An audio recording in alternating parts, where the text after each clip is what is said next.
او ښه چې پیدا مې اوه پیر محمد خدای دې راوله خیر خیرات ټوله کلي مې در پسې وغوښتې ته دلته ناست یې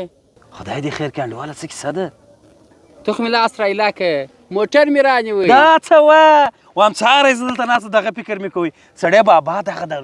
روژه تېرېږي اختر دی سړی دا شمال ته به څنګه ځې او د چا په موټر کې به ځې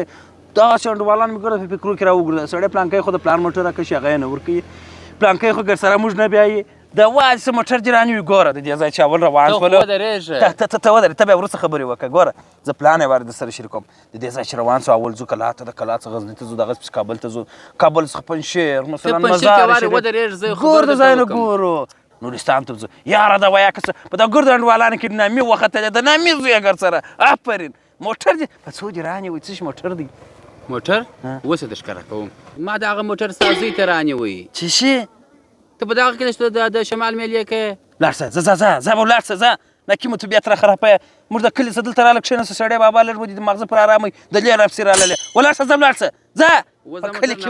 ولاړ شه دا موټر یم ستا نکي دې ماغزه را خراب کړه طبیعت چې را خراب ورځ دې را خرابه کړله لاړ شه هر ځای چې ولاړ شې دوی در پسې راغځي هر ځای چې ارام یې هلته سړی وګورې بیا یو سړی خبرې دې شروع کړي ماغزه یې خراب کړي ځه ولاړ شه چې بیا را نه شې موږ څه پلانونه جوړ کړه بابا زه شمال ته منظره کوي په ژوند کابل ته نه تللی سړی ولاړ بس کابل ته ما ته کوچنی موټر دا مې شاید ژیړې پالله نیولې دي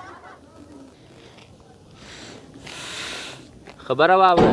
څه شی دی موټر مې بیا راوی خاص مې سازۍ ته راوړی دی دلته راکړه ځه کور ودانۍ دي لا نه وایم ځه ولاړ شه مغزه مه را خرابوه